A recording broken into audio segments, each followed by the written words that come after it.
Guys, what's up, welcome back to my channel, welcome to another video. आज की video होने वाली एक story time video. I know, मतलब बाली का ट्रिप जब हुआ है उसके बाद थोड़ा सा लंबा गैप आ गया है, काफी दिनों का। लास्ट अगर आप लोगों ने बाली का व्लॉग देखा था पार्ट 4, तो उसमें मैंने मेंशन किया था एंड में, बिल्कुल व्लॉग के एंड में, कि भाई कुछ भसड़ हो गई है और अभी मैं बता नहीं पाऊंगी। मैं आपको एक प्रॉपर स्टोरी टाइम करके आपको वो बताऊंगी कि क्या हुआ था। और उसके बाद थोड़ा सा चीजें हेवाया हो गई मेरी हेल्थ के साथ, तो मैं वो शूट नहीं कर पाई वीडियो। तो finally today is a shooting day, we shooting a lot of videos. तो सबसे पहले मैं यही वाली वीडियो शूट कर रही हूँ so that you guys can finally know कि उस दिन हुआ क्या था। So let's quickly get started. And क्योंकि आज मैं और वीडियोस भी शूट कर रही हूँ तो मेकअप करना है, तो मैंने कहा मेकअप के साथ साथ आपको स्टोरी बताई जाए। सो let's quickly get started. Okay, तो क्योंकि स्टोरी बताते बताते मुझे याद नहीं रहने वाला है कि मैं कौन से प्रोडक्ट्स यूज कर रही हूँ वो आपको दिखाऊं, तो इसलिए जो भी प्रोडक्ट्स इस वीडियो में मैं यूज करूंगी मैं नीचे आपको डिस्क्रिप्शन बॉक्स में उनका लिंक डाल दूंगी, आप चेक कर लेना। Coming back to the story, we had a lovely trip to Bali. आप लोगों को पता है बहुत मजा आया और एक तरीके से कह सकते हैं कि ये ट्रिप ना परफेक्ट ट्रिप था।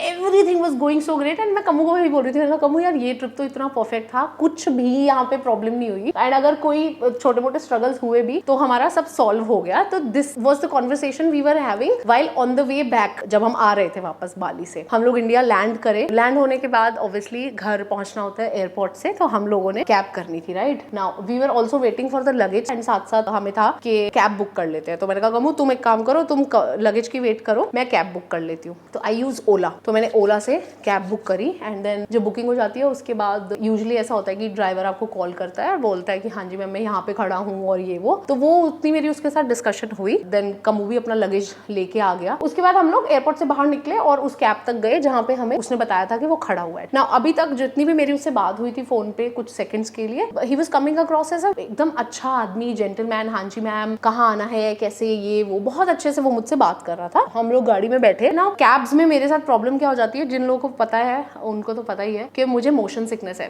तो मोशन सिकनेस की वजह से क्या होता है, पीछे नहीं बैठ पाती हूँ मैं, मुझे आगे ही बैठना होता है क्योंकि पीछे बैठ के आते हैं मेरे को चक्कर।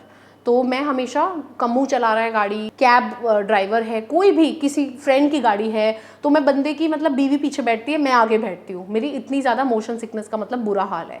तो उस वजहों से कई बार मेरे ऐसे एक्सपीरियंसेस भी हुए हैं जहाँ पे ना पीपल जज मी, स्पेशली कैब ड्राइवर्स ने 2-4 बार मेरे ऐसे एक्सपीरियंस हुए हैं जहाँ पे उन्होंने मुझे जज किया है कि आगे क्यों बैठ रही है। मेरा पर रीजन होता है कि मैं क्यों आगे बैठ रही हूँ। राइट, तो मैं आगे बैठी, कमू पीछे था, लगेज भी पीछे था। अब क्योंकि मैं ड्राइवर के बिल्कुल बगल में बैठी हुई थी, मेरी ऐसे देखते देखते ऐसे नजर गई, तो मैंने नोटिस किया कि यार ये बंदा ना गाड़ी चलाते चलाते ऐसे हो रहा है, ऐसे। तो मैं एकदम से डर गई, मेरे तो मतलब ऐसे जान सी निकल गई। मैंने कहा अरे बाप रे। और रात के 11 बजे हुए थे तो नींद का टाइम तो था ही। तो मैंने उस बंदे को बोला कि आपको नींद आ रही है क्या? तो बोला नहीं नहीं नहीं नहीं, कहाँ आ रही है मेरे को नींद। मैंने कहा नहीं, अगर आपको नींद आ रही है तो आप टेंशन मत लो, आप क्लियरली हमें बता सकते हो कि आपको नींद आ रही है, या तो हम दूसरी कैब कर लेंगे, कोई चक्कर नहीं है, आप हमसे पेमेंट भी ले लो, लेकिन अगर नहीं तो हम में से कोई गाड़ी चला लेगा, आप आराम से बैठ जाना, बट प्लीज आप ऑनेस्ट रहो अगर आपको नींद आ रही है। वो बंदा माना नहीं।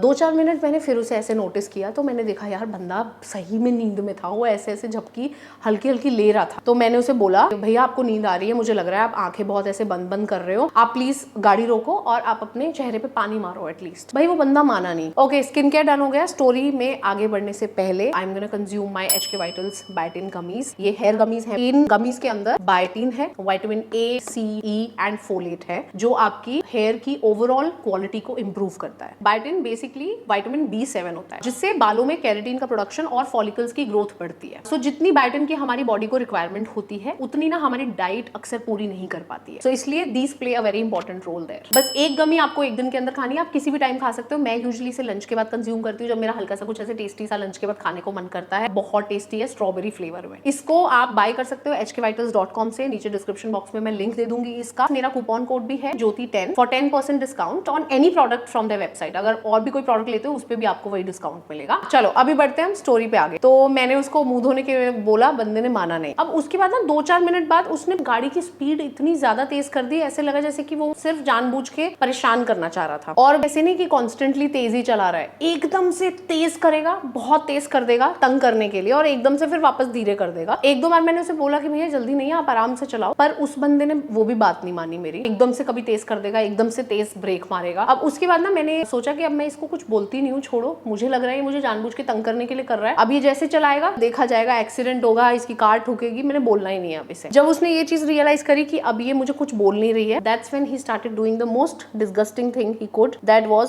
Scratching his private parts and it just never ended. Kammu again पीछे बैठा हुआ है तो उसे कुछ नहीं दिख रहा है। अभी मैं बोलूं भी तो क्या बोलूं, I don't know what was he trying to do, it was so terrifying for me. But वो बंदा जानबूझ के ही was scratching his balls, I know that for sure. अभी तो मैं आपको हंस के बता रही हूँ ये चीज, बट उस टाइम पे it was very very very terrifying for me because I knew he was up to something. अब इस टाइम पे रात को 11 साढ़े 11 बजे के टाइम पे आप पंगा भी लोगे कैब ड्राइवर से तो क्या ही लोगे यार, और क्यों ही लोगे। आपको लगेगा जो इंसान इस लेवल तक जा सकता है जानबूझ के तंग करने के लिए, आप बोलोगे कि मुझे पंगा लेना ही नहीं यार ऐसे इंसान के साथ, मुझे बस घर पहुंचाओ और बात खत्म करो। पूरे रास्ते आई वाज जस्ट प्रेइंग कि भाई बस मैं घर पहुंचूं यार, मेरे को और कुछ नहीं चाहिए। अब इस टाइम तक कमू भी उसकी छोटी मोटी चीजें नोटिस करने लग गया था, कमू को भी आ तो रहा था गुस्सा। तो इस तरीके से हम लोग किसी तरीके से घर पहुंच गए और घर पहुंचे, घर जाके मियाँ बीवी हम लोगों ने प्लान बनाया हुआ कि हम जाएंगे मस्त आराम से अपने बेड पे इतने दिनों बाद सोएंगे। तो मैंने कहा कमू मैं नहा के आती हूँ, इतनी देर तुम अपना एसी वेसी चलाओ, सब सेटिंग वेटिंग करो ये वो, मैं नहाने चली गई। रात के बजे हुए हैं कुछ 12:30 1 बज चुका है। कमू को मुझे एकदम से आवाज आती है ऊंची ऊंची, ज्योति ज्योति ज्योति। मेरे को क्या हुआ कमल, कह रहा ज्योति मेरा फोन नहीं मिल रहा। तो मैंने कहा यार फोन को, अब मैं तो एकदम से आए तो लूज इट, मैंने कहा हाय हाय फोन कहाँ गया, फोन कहाँ गया। कह रहा अरे यार फोन ही गया, मैं नहीं गया हूँ, टेंशन मत ले, रुक जा ढूंढ रहा हूँ मैं। फिर उसके बाद एकदम से कमू के दिमाग में आया कि ज्योति तू ना लैपटॉप निकाल जल्दी से, फोन को ट्रैक करते हैं, क्योंकि मैंने यहाँ पे सारे में देख लिया फोन नहीं है। अब जल्दी से हम लोगों ने लॉगिन वॉगिन किया और फोन देखना शुरू किया, तो फोन मस्त ट्रैवल करके कहीं तो जा रहा है। अब मैं सोच रही हूँ, देखो यार इस वक्त तो मैं हंस के बता रही हूँ, बट उस टाइम पे बहुत ही हॉरिफाइंग एक्सपीरियंस था ये, क्योंकि मुझे ऐसे लगा अरे यार एक तो फोन छूटा रात के 1 बजे, और छूटा तो साला किसकी कार में छूटा यार, उस बंदे की कार में। और अभी पता 5 मिनट पहले मैंने क्या करके हटी थी नहाने जाते हुए, मैंने उसको 0 रिव्यू दिया था। आपकी जब ट्रिप कंप्लीट हो जाती है तो you can give a rating for the cab driver. अब उसी की कैब में मैंने कहा कि यार फोन छूट गया, अभी उसको मैं रेटिंग दे के हटी हूँ 0, पता नहीं अब वो फोन देगा या नहीं देगा। और वो वैसे ही इतना बदतमीज था, तंग कर रहा था ऑलरेडी, अब कितना तंग करेगा पता नहीं। तो then I started calling him, भाई वो बंदा फोन ना उठाए एक भी। अभी हमने स्टार्ट करा ट्रैक करना। अभी जैसे कम्मू को दिमाग में दूसरा आइडिया आया कि हम एक काम करते हैं, मैं जाता हूँ बाइक पे, ज्योति तू मुझे अपडेट करती रहे कि ये कहाँ पहुंच रहा है, नीरज के फ़ोन पे। नीरज हमारा जो हाउस हेल्प है उसे लेके कम्मू ने उसे पीछे बिठाया और मैं साथ साथ नीरज के फ़ोन पे बता रही थी अब वो यहाँ पहुंच गया, अब यहाँ चलो, ऐसे करके सब चल रहा है, ठीक है, पूरा फिल्मी तरीके से। वो भी आगे जा ही जा रहा है, वो तो गाड़ी में है और कमल लोग उसे बाइक में पीछा कर रहे हैं। किसी तरीके से चलो उस तक हम लोग पहुंचने की कोशिश कर रहे हैं। फाइनली फिर एक जगह ऐसी आई जहाँ पे लगा कि भाई गाड़ी रुक गई है, now he is not moving. मैंने जल्दी से कम्मू को बताया कि कम्मू ये वाली एक फलाना लोकेशन है जहाँ पे ना ये रुक गया है बंदा, अब आगे जा नहीं रहा है। फिर किसी तरीके से वहाँ पे कमल ने आसपास सारे में देखा कि भाई कहाँ है गाड़ी इस लोकेशन पे।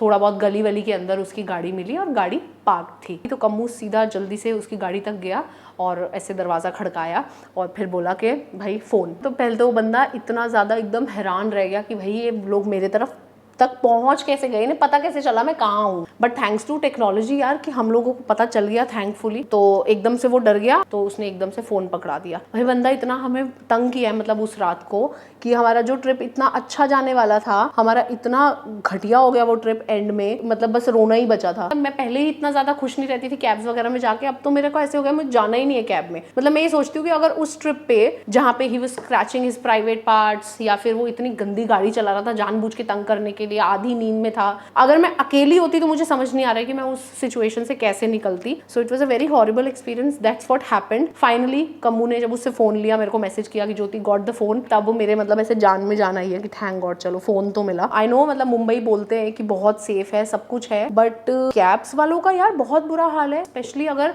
लड़कियां हैं और अगर अकेली हैं तो मुझे ऐसे लगता है कि ये लोग कई बार ना जानबूझ के भी तंग करते हैं। I used to tell my mother, my bhabhi and everybody also कि यार मुंबई में ऐसा कोई सीन नहीं है, मुंबई में आप रात को 3 बजे भी निकलो अकेले कहीं पे भी जाओ कोई सीन ही नहीं है, कोई देखता भी नहीं है मुड़ के। बट इस तरीके के जब एक्सपीरियंसेस लाइफ में होते हैं तब डेफिनेटली मैं रीथिंक करती हूँ इस बारे में कि is it actually very safe, क्योंकि उस टाइम पे अगर मेरे साथ कमल ना होता डेफिनेटली मैं बिल्कुल भी सेफ फील नहीं करती। आपका बंदा आपके साथ होगा भी तो भी मैक्सिमम आप क्या कर लोगे, क्या ही कर लोगे, राइट।